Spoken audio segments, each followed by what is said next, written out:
Всем привет! С вами сегодня снова я, Катерина. Сегодня поговорим о прическе после химиотерапии. Когда они начинают выпадать, когда снова начинают расти и что вообще со всем этим делать. Начну с хорошей новости. Сейчас появляется все больше новых современных химиопрепаратов, у которых такой побочный эффект, как выпадение волос, значительно снижен.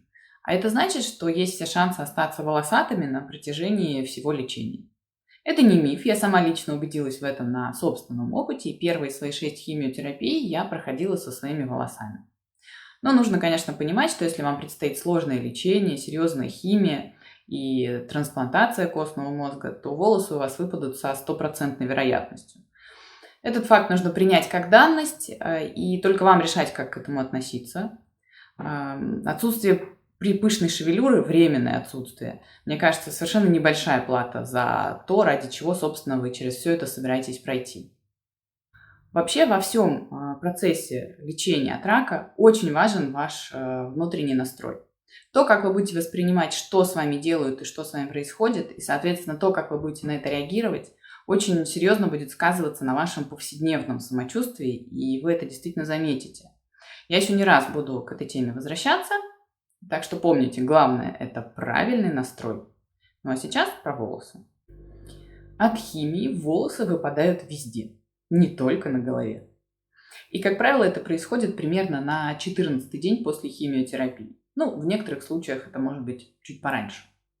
Момент этот вы точно не пропустите, потому что лезть они начинают резко и сразу клоками.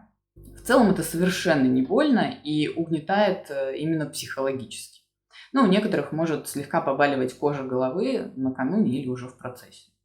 Неприятный момент – брови и ресницы тоже выпадают. Но, правда, и отрастают заново они значительно быстрее, чем во всех остальных местах. Новые волосы начинают появляться примерно через 4-5 недель. То есть сначала это мягкий-мягкий светлый пушок, который потом становится все гуще.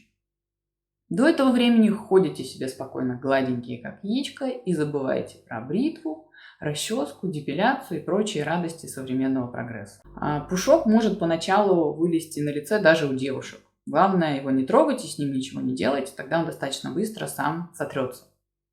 И да, совершенно спокойно может измениться цвет и структура волос. Я лично уже побывала и брюнеткой, и блондинкой, но, правда, времени проверить, кучерявые они были или нет, у меня не хватило. Сразу хочу сказать, что я лично ни капельки не комплексую по поводу своей нынешней прически. Мне даже понравилось быть лысой, серьезно. Во-первых, это оказалось жутко удобно и экономит реально кучу времени по утрам. Ну и во-вторых, такая прическа выглядит довольно эпатажно, и вы точно не останетесь незамеченной.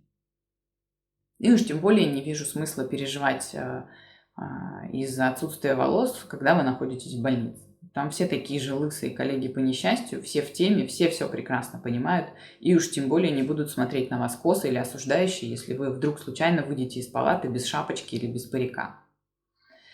За пределами стен больницы реакция может быть разной. Идиотов сейчас везде хватает. Лично меня мало волнует мнение посторонних для меня людей по поводу моей внешности, и им как-то приходится жить дальше самим со своими психологическими травмами. Но для тех, кто все-таки переживает из-за отсутствия волос или по каким-то причинам не хочет это афишировать, сейчас существует огромнейший выбор париков, проблем с этим сейчас вообще нет. Вы можете как подобрать себе уже готовый парик, так и заказать. Сейчас существуют даже такие парички, которые клеются к коже головы на специальный состав, и вы их можете не снимать неделями. То есть вы в них сможете даже спать и мыться в душе, и мыть их, как будто это ваши собственные волосы. То есть вообще никто не догадается. Главное, если вы уж покупаете себе парик, берите нормального качества. Плохие волосы очень резко бросаются в глаза, их действительно видно издалека, и уж лучше, честно, лысый или в шапочке. Ну и к тому же хороший парик прослужит вам еще долго, и вы совершенно спокойно сможете менять имидж под настроение или по случаю, уже даже когда у вас вырастут новые, свои, хорошие, длинные, густые волосы. Как это все происходило у меня? Вообще до начала лечения у меня были свои длинные, красивые волосы практически до поясницы. Ну, естественно, известие о том, что мне предстоит химиотерапия и что волосы выпадут, никакого энтузиазма не добавляло. На тот момент я прекрасно понимала, что я совершенно не готова проснуться однажды утром и оставить все свое богатство на подушке. Я решила расстаться с волосами на своих условиях, в хороших отношениях, так сказать, и сразу пошла и постриглась до коры. На тот момент психологически это была та длина, с которой я еще хоть как-то готова была смириться. Уже через несколько минут после того, как мне поставили первую капельницу, я начала то и дело проверять, не начали ли выпадать волосы. Но ничего не происходило. День, два, неделю. Я спрашивала своего лечащего врача. Он в ответ прикалывался надо мной со словами: ну, подожди, не все так сразу. Так торопишься-то. В общем, волосы так и не выпали. Ну, единственное, что они очень здорово высохли, то есть пришлось сделать короткую стрижку. И с такой вот модной стрижкой я проходила совершенно спокойно 6 курсов химиотерапии. Забавный момент случился. Волосы расти так и не перестали, естественно, в конце отрастают. И где-то после второй химиотерапии, естественно, с разрешения своего лечащего врача, я поехала подкрашивать отросшие корни. Все было как обычно, я приехала к своему мастеру, мы нанесли краску на корни, попили чаю, поболтали, смыли краску и обнаружили, что корни у меня ярко-белого цвета. В итоге у нас получилось таки покрасить волосы в мой привычный тогда цвет, но только раза, наверное, с третьего. И вот это действительно было неожиданностью. Выпали у меня волосы в первый раз в марте 2018 года после 7-й химиотерапии, когда мне поменяли препарат. Но на тот момент я уже к этому была морально готова. Меня как раз отпустили на недельку из больницы домой. Я позвала в гости друзей, напоила их вместе с мужем, чтобы их сильно не травмировать. И меня побрили на лысо.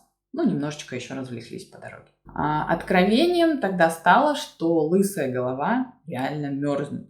Особенно первые несколько дней.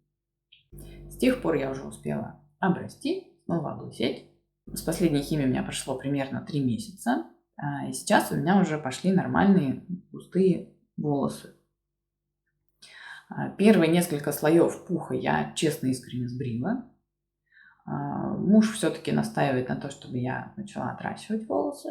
Так что посмотрим, что будет через полгодика-годик. В заключении хочу сказать главное. Не так страшен черт, как его малюют.